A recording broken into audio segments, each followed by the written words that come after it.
Hello, everyone. I think I'm going to be posting these a little bit more sporadically than I have in the past. I don't know what's happened. The last couple of weeks have just flown by.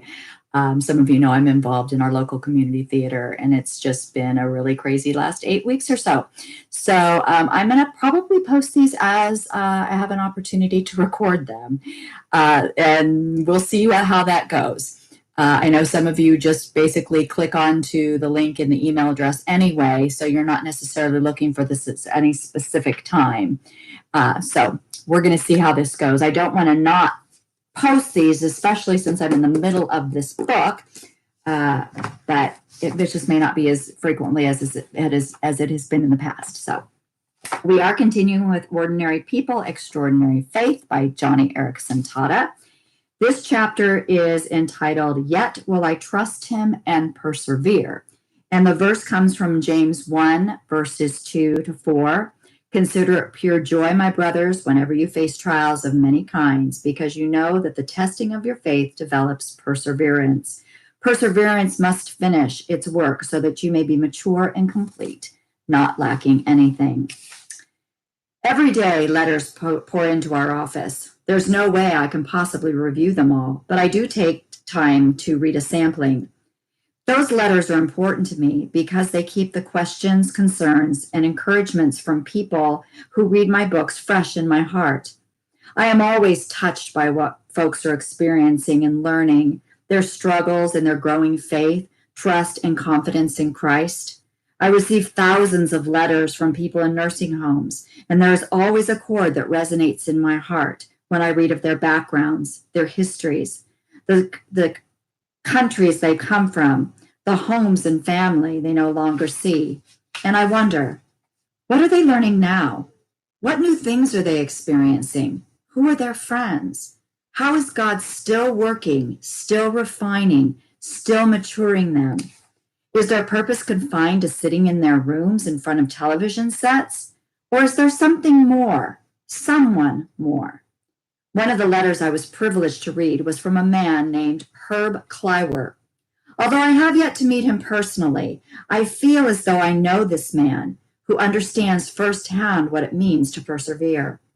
Throughout his life, Herb had shifted from pillar to post, uprooted from one town to the next, either forced or fleeing, always moving or being moved, always wondering why, and always, it seems, looking for home. Certainly, he was looking for some purpose for his life. Not far away lived a young wife and mother, a self-described country woman by the name of Deanna Wolfe. She too was on a journey. Suffering from a serious case of the suburban doldrums, Deanna was madly in need of a renewed purpose in her life. So she made her way to Linden Manor Assisted Living Residence, a modest building nestled in the foothills of the snowy Cascade Mountains. She liked what she saw. In front, pink roses swayed in full bloom, and the back patio was shaded by towering oaks. Deanna walked up to the front desk and said, "I want to volunteer. Do you have anything for me to do?" Like most nursing homes, Linden's staff could not keep up with the workload. You can be sure they accepted Deanna's offer and lost no time in putting her to work. After several weeks of pitching in here and there, Deanna was approached in the hallway by the activities director. "Would you be willing to do a Bible study for our residents a time or two?" she asked. "Maybe even once a month?" "I'd love to," Deanna said, "but not once a month. How about once a week?" When Deanna arrived at her assigned room for the first morning, she was greeted by a dozen men and women, all decked out in their best clothes, sitting around a table. They had their Bibles and were eager to begin. As Deanna gazed around the circle, she couldn't help but noticing a large man in a wheelchair. His huge shoulders hunched slightly as though he didn't want to be too obvious. In his beefy hands, he clasped a well-worn Bible. When she asked him his name, he answered, Hugh Kleiwer, probably pronounced that very wrong, in a rich baritone thick with a German accent. After a couple of weeks, Herb stayed behind after Bible study and hesitantly asked Deanna, "I was wondering if you had time, maybe sometime would you help me with something?" "Of course," Deanna said. "What do you need?" Herb took Deanna into his room and showed her a cafeteria table piled with many books, an assortment of photos, and a stack of papers stapled into sections. Along the back of the table were literally hundreds of colored three-ring binders, all sorted and arranged in piles. It's my life, he told her. I want to share it with others, what Jesus did for me. I've always wanted to tell people about Jesus, but I didn't know how, so I wrote it down. Will you fix it for me? Taking up the top page, Deanna began to read. I was born in a German village in Poland in 1939. My family was farmers who had lived there for many, many years. Little Herb was only 5 when Nazi soldiers marched into their village, snatching up men to fight the advancing Russians. His father was pressed into service. It didn't matter if he was German. It didn't matter that he was German. He lived in Poland, so he might as well be Polish. Immediately, the German neighbors they had known all their lives rushed in and seized the family farm. His mother, aunts, and grandfather were forced to work as slaves on their own farm. If you want the rights of Germans, go to Germany, they told the family. Anyway, the Russians are coming, and when they get here, they'll kill everyone. In the dark of the night, a Polish farmer loaded all of his family's belongings, Herb's family's belongings, onto his wagon and took the family to where they could catch a train to Germany. Grandpa helped the women and children off the wagon, but before he could get their belongings off, the farmer whipped the horses around and drove them away. Everything they owned was gone. Every single thing except for the clothes on their back. Never mind, Mother told the frightened children. We'll be in Germany in 2 days. Then we'll be all right. But the station was already crowded with people. The train was so overloaded that not another person could be wedged in. People were piled on the top and people were hanging off the sides. Everywhere, frightened German citizens were pushing and yelling and fighting in their desperation to get on board. Frantic children separated from their parents screamed for help. Herb's grandfather tried to fight his way onto the train, but it was impossible. There was nothing to do but wait and pray that another one would eventually come. Finally, another train did arrive and the family was able to get on board. We'll soon be in Germany, Herb's mother assured her wearied children. It's almost over. But after only a few miles, the train stopped and everyone was ordered off. With so many desperate people and almost no shelter, finding a place to wait for another train seemed hopeless. But eventually, Herb's grandfather managed to find a wooden shack where the family could live until they could resume their journey. It had a leaky roof and no indoor plumbing, but for now, it would have to be home. Life in the makeshift camp was dreadful. Herb wrote, every day we saw men hauling wagon loads of dead bodies from somewhere. They threw them around like sacks of potatoes and then buried them in mass graves. Some days, even basic survival seemed next to hopeless. Herb and his brother Henry went from house to house begging for food, but no one had anything either. Several times, someone discovered a potato field that had been harvested, and they all scoured every row and dug deeply into the dirt in hopes of finding a few leftover potatoes. When they were successful, his grandfather made a watery soup in an old helmet he had found. Oh my goodness, Herbs told Diana that in the day. I can remember how good that soup tasted. It was delicious. Weeks went by before another train came that they could get on, but it only went a short way before it stopped, and once again, everyone was ordered off. After several more short train rides, each with a long wait in between, the family finally made it across the border into Germany. What should have been a 2-day trip took a full 3 months. But life in Germany was a little better. The family lived in a large dance hall along with 50 other families.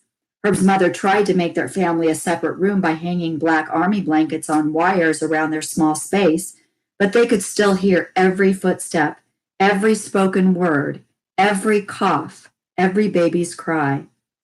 Herb said to Deanna, for years and years, we didn't know whether father was dead or alive. Many people from the dance hall headed for Canada, the United States, or Uruguay. Even grandfather and my aunts finally left.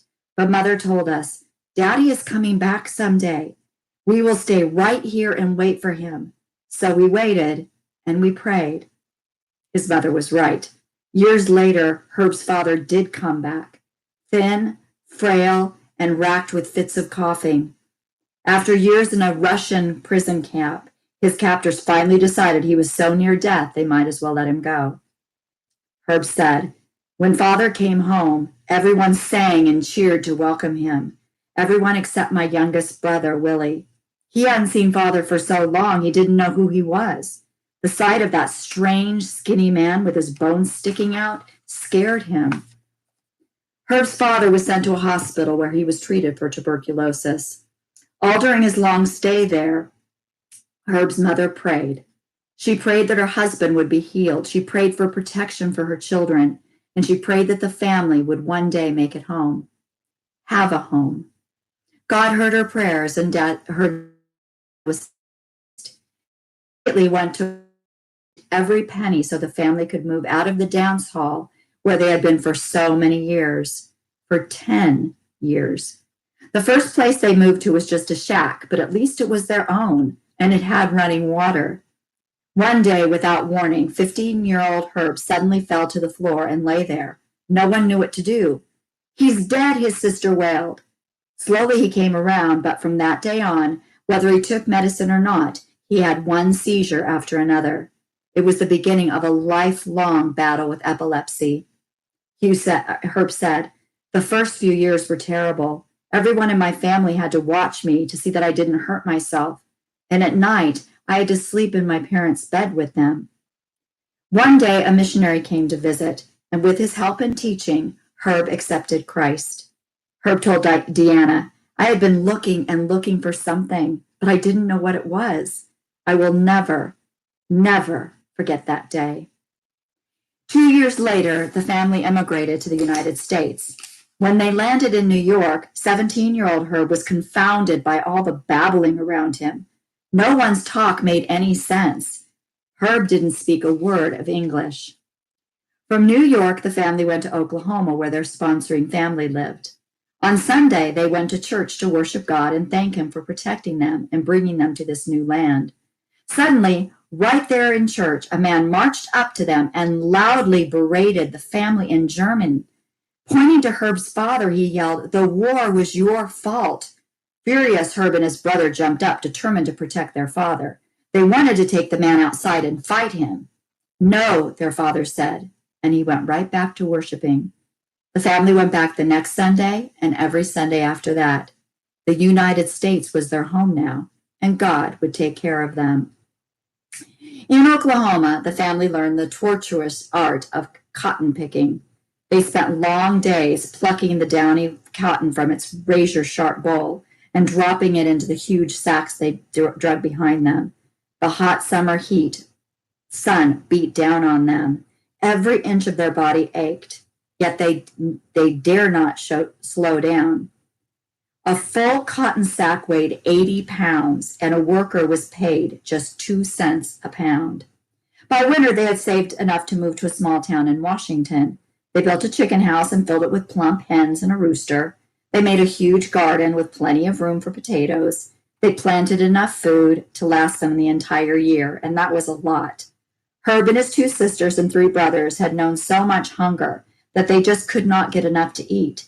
They ate and ate and ate some more. When they went to school, they ate their own lunches. Then they ate the other children's leftover sandwiches and apples.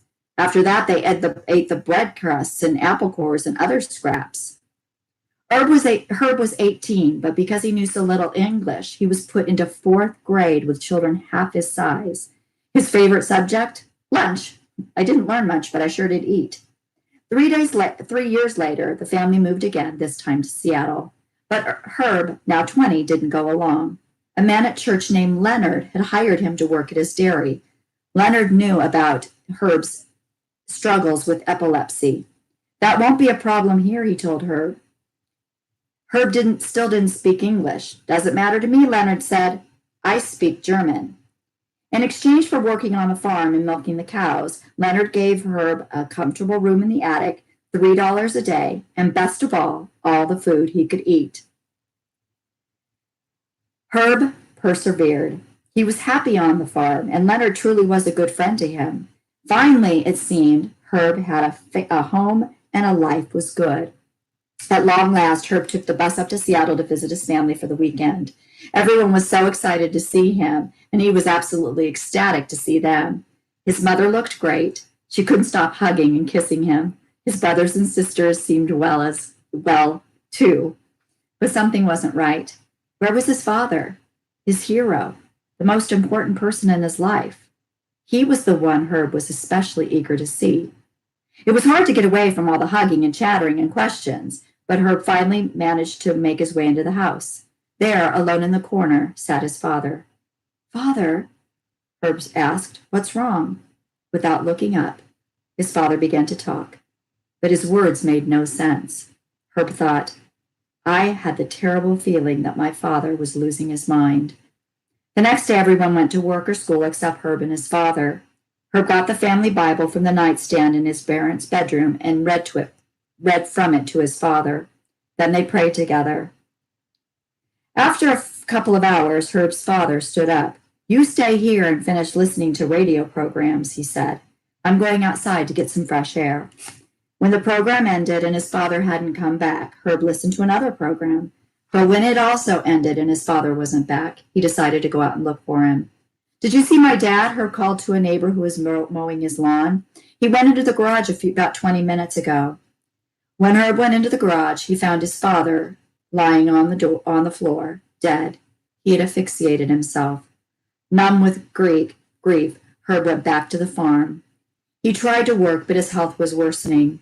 He wanted to live for Jesus, but his brain was reeling with questions and doubts. Why did God let such an awful thing happen? The more Herb tried to keep his mind on work, the more he was plagued by the horror of the loss of his father. His father had always been the leader of the family, the one who faithfully gathered everyone together to pray on their knees. How could Herb go on without him? Questions and more questions, but no answers. His father had been the one with the answers, and now he was gone. For 25 years, Herb worked and lived on that farm. Sometimes he wondered what it would be like to have a wife and children of his own, but that was out of the question. He worked long hours, up to 18 hours a day, and then there was his illness. How could he ever hope to meet someone? The seizures became constant, and whenever he felt one coming on, he would quickly stop and lie down. In the mid-1980s, the tractor Herb was driving swerved off into a ditch and rolled on top of him. The doctor told me I was lucky to be alive, but I knew it was from God. The last few years on the farm were not good for me. He continued to have problems. He fell out of the hayloft and broke his back, and which left him totally paralyzed. After 5 long months in the hospital, 49-year-old Herb was moved to a nursing home. Sharing a home with 3 other men with only a curtain separating them brought back the haunting memories of living in the dance hall in Germany. And then he continued to have nagging questions about God. "Those days were very dark for me," he told Diana. "I had to struggle to keep from losing my mind."